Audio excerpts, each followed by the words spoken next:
Dear viewers, please do not forget to subscribe to our channel, turn on the ringtone, like the video and write us your thoughts on the subject. It's hard to believe McLaren has been in the road car game for little more than a decade.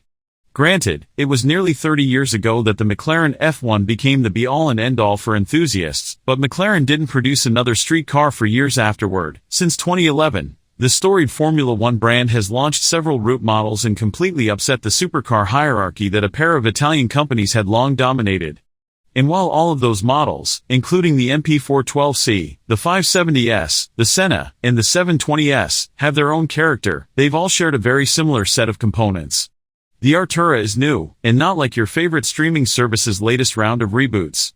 New as in never before. Think Severance, not Bel-Air. For all intents, it is McLaren's second series production car. And it's a plug-in hybrid. The Artura's 181-pound carbon fiber tub looks a lot like the old one manufactured by Carbo Tech in Austria, only it's stronger and lighter and has a cavity that incorporates the audio system's subwoofer. It's also now made in-house at McLaren's carbon fiber factory in Sheffield, England. The engine, a 120-degree 577 horsepower twin-turbocharged 3.0-liter V6, is more of a departure. All McLarens before, except the F1, with its BMW V12, used a V8 displacing 3.8 or 4.0 liters.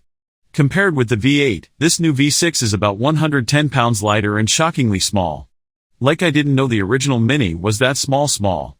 The 8-speed dual-clutch transaxle is about the same size as the old 7-speed, thanks in part to its lack of a reverse gear train, but it now incorporates McLaren's first application of an electronically controlled limited-slip differential. All reversing is strictly electric, provided by the motor, a 94-horsepower axial flux unit, spinning backward. The motor is just upstream of the transmission input. It's a power-dense ring that a drunk ultimate frisbee player would attempt to discus toss should one be unguarded at closing time. The front suspension still uses control arms, but the rear is now a multi-link design said to improve stiffness and reduce deflection. There's no hydropneumatic suspension here, it's coil springs and anti-roll bars just like in the GT that sits below the Artura in the lineup. That's a lot of time spent telling you about the new hardware. But it seems worthwhile because this car launch almost broke the company. McLaren is arguably the smallest, least supported supercar manufacturer selling federalized cars. And rumors of receivership swirled when the Woking-based brand leveraged its lustworthy fleet of historic racers to pay for the expensive development of a new electrical architecture and plug-in hybrid engineering. Remember, Lamborghini and Porsche have the Volkswagen Group's deep pockets, and Ferrari, which has been building street cars for more than 70 years, had Fiat backing until fairly recently. We are happy to tell you that despite the apparent engineering and financing trouble, the product is worth the wait. Its silhouette is pure speed, like that of a Falcon in a 200-mile-per-hour dive. We were worried that the added mass of a motor, which turned out to be a heavy plate, and the 7.4 kilowatt-hour lithium-ion battery would ruin the McLaren feel we're accustomed to. But at 3,443 pounds, the car is lighter than a Corvette Z06 and very likely lighter than the Ferrari 296 GTB. We'll know for sure when we test one. The extra weight is so low in the car, and the engine sits entirely below the top of the wheels, it seemingly anchors the Artura to the road. On a flat proving ground skid pad, the Pirelli P0 Corsa PZC4 tires stick at 1.08 grams, and 1.07 are usable on the open road. Turn-in is crisp, and feel, from an electro-hydraulic assist, is the best in the business. Resistance builds naturally, then tapers off just before understeer arrives. The chassis balance is much more benign than in the tail-happy 570S, but still far from boring. It safely pegs the public road fun meter in the red. This is a good thing because the car can generate extra legal speed in extra short time. Hitting 60 miles per hour in 2.6 seconds may be Z06 territory, but the McLaren walks away from the American at higher speeds, reaching 100 miles per hour in 5.5 seconds and completing the quarter mile in 10.3 seconds at 140 miles per hour. Even the similarly priced Porsche 911 Turbo S lightweight, which beats the McLaren to 60 and in the quarter, Donka, all-wheel drive traction, is a second slower to reach 180 miles per hour. A 720S is much quicker, but the soon-to-be replaced 720S also starts some $73,000 higher than the $237,500 Artura. This volcano blue example stickers for $284,925, and the vast majority of the options are aesthetic, not functional. Lows, no more V8 feels, could be more playful at the limit, and, the price.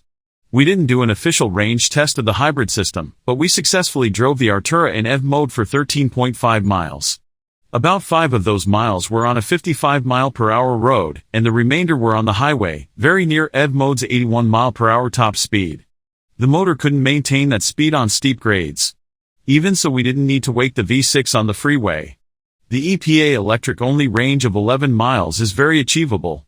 On the rest of our drive, we averaged 18 miles per gallon, matching the EPA combined estimate. Rocker switches on the instrument binnacle are a close reach from the steering wheel and provide the ability to change the various powertrain modes, electric, comfort, sport, track, and chassis modes, comfort, sport, track. The wheel and binnacle move in concert when adjusting for rake and reach. Like Ferrari, McLaren doesn't want drivers to take their hands off the wheel any more than necessary. Unlike Ferrari, McLaren's answer wasn't to put more buttons on the wheel than a BlackBerry is keys. McLaren's steering wheel is all but unchanged and still devoid of switches, knobs, or toggles. Mash the center for the horn. When left in the comfort powertrain mode and asked for more thrust than the motor can offer, the Artura occasionally pauses before firing the engine, as if to ask, "Do you really want ketchup on your hot dog?" The slow compliance serves as a sort of eye roll. Sport mode keeps the engine on and is a great midpoint. Same goes for the chassis modes, but in the other direction, track feels overdamped on anything but glass like tarmac. Sport is the hot setup. The Artura uses no regenerative braking, and the brake booster is a vacuum type, albeit powered by an electric pump, so the feel is very familiar. Stops from 70 miles per hour take 141 feet, and from 100 they require 279 feet. Good, but not great. McLaren programs the motor to induce a relatively small drag torque and recoup energy from the engine, except when you floor it. You can ask the car to charge itself faster, and sport and track modes always keep the battery sufficiently juiced to deliver peak performance. Driver-requested recharging using the engine isn't very efficient, but it gives owners the ability to manage the state of charge while on the move. About the only thing we don't love is the new V6. It goes like hell, but a V6, even one with an 8,200 revolution per minute redline, can't make the same sounds as a flat-plane crank V8. The Artura has an exhaust system that is silent. McLaren calls it a chimney. Radiator fans move air over the turbos in the valley of the V-look in the rear view, and heat waves distort everything behind you. While the chimney never makes a sound, the visual distortion it creates sends a message to the driver that what is ahead is what matters, and what's ahead are more hybridized supercars. We can't wait for the next one. Dear viewers, please share your thoughts on the subject with us.